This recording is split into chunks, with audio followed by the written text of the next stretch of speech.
if the algorithms are favoring a person who they don't support his arguments, because most of these virtual governments are more feminist, left, all that stuff, why do you think your messaging got so viral? Well, this is the interesting thing, because I didn't put a magic spell on the world.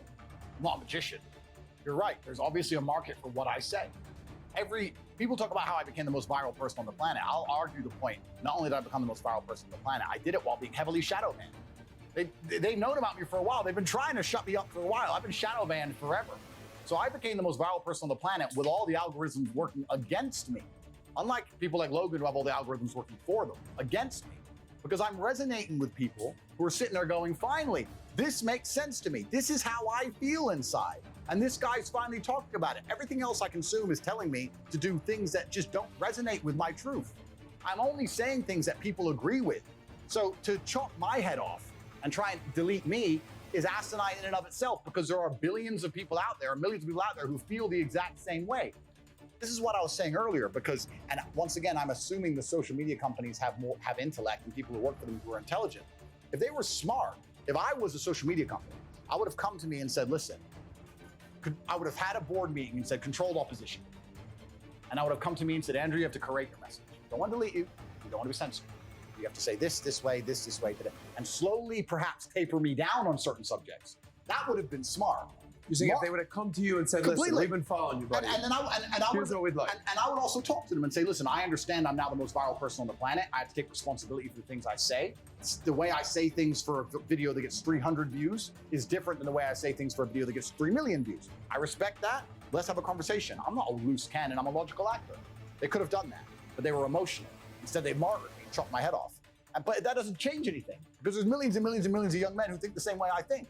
There are millions of young men out there who don't want to wear makeup, who don't want to put on a Pokemon suit and be a clown like Logan Paul, who don't want to take transgender blocking drugs, who don't want to assign themselves to any kind of feminist ideals, chop their dick who don't off. want to chop their dick off, who just want to grow up, go to the gym, get strong, be respected, make money, have a beautiful girl and a sports car. There's millions of men who want that. And I speak to those men, and Most they think men want most that, men Andrew. want that. And they think by chopping my head off, those men are gonna want something else, because they'll get rid of me and they'll put James Charles in front of them and say, no, foundation reviews. It ain't gonna work. They don't want foundation reviews. It's not what they want.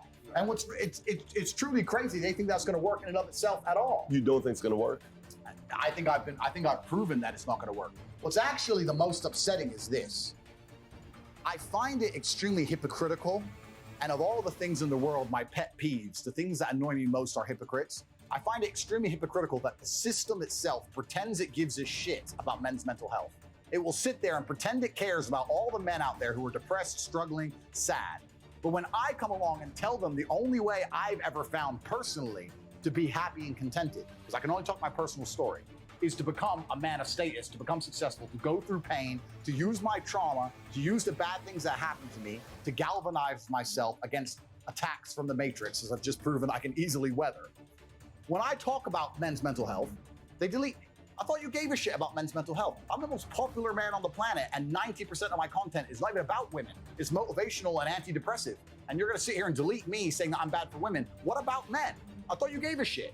All of a sudden you don't give a fuck anymore, right? Just delete him, who cares? I had a man message me, a man emailed me saying that he was gonna kill himself. I get about 10,000 emails a week. I don't answer all of them, but I answer some of them. This guy, his email was so short that I believed it.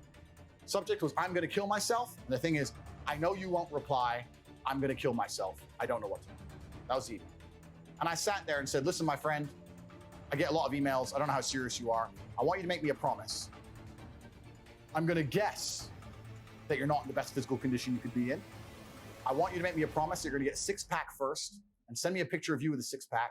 And if you still feel like killing yourself after that, I don't know you, I can't tell you what to do, but I want you to get a six-pack first.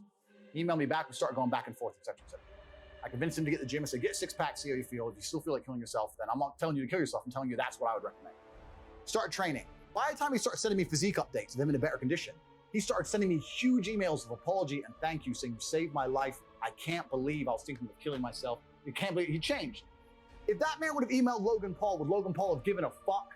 He would have ignored the guy. You think he answers a single fucking email? He doesn't give a shit. All these fucking media figures, all these people who are good for the system, who are dancing on the devil and fucking sitting here talking about dangerous rhetoric and all the other bullshit. You think they'd fucking answer an email? They don't give a solitary fuck about the young men of the world. They would have left that man to die. And even if they would reply to him, what advice would they give? Go take antidepressants and watch my YouTube. They have no value to give a guy because they've never had a life of actual genuine struggle. I'm out here genuinely saving lives, genuinely saying to men, the world you now live in is so competitive that if you're not a competitive male, you're going to be perma-depressed. You don't have a mental disease. You're just in a competitive environment and you are losing. You need to become a competitive person. There's no easy way. It's gonna be hard, it's gonna suck, but if you get to top G, the name, if you get there, it's a life worth living. That's what I'm saying. And then millions of young men are going, wow, he's showing that you can be born from nothing, single parent on a fucking council estate in the worst town in England, be stabbed, come from nothing, and survive and end up with a multi-millionaire. Maybe I can do it if I work hard and I'm diligent and I try hard and I'm really giving hope to the world. And then they delete me. Then they put up a new thing about men's mental health saying which pill they should take. And then they put James Charles in front of them on the algorithm. This shit's evil. It's genuinely criminal. I am nothing but a positive force for the world. And this is what I was talking earlier about the hero's arc and the redemption, because I think that inside of human consciousness, people are very, very familiar with the idea of the arc of a villain turning into a hero. It's in the Bible, it's in every superhero movie. The guy starts off bad, he's crazy, he's too bad, we don't want him, he's a maverick, he can't control him, blah, blah, blah. But towards the end, you're like, where's Batman? Where's Batman at? And it's gonna take a matter of time before people realize, you know what, Tate was actually a good force for the youth. Perhaps he needs to create his message, perhaps he needs to take his newfound fame on board and change the way he says certain things. Agreed, I'm not infallible as an individual. But to sit here and say I'm dangerous and I must be deleted is disservice to all the men of the world. And then they're going to start printing articles talking about men's mental health. They don't give a fuck about men. They don't give a shit about the 18-year-old boy out there who can't get a girlfriend and is genuinely lonely. And the fucking sports star's fucking them all. I'm telling him what he has to do.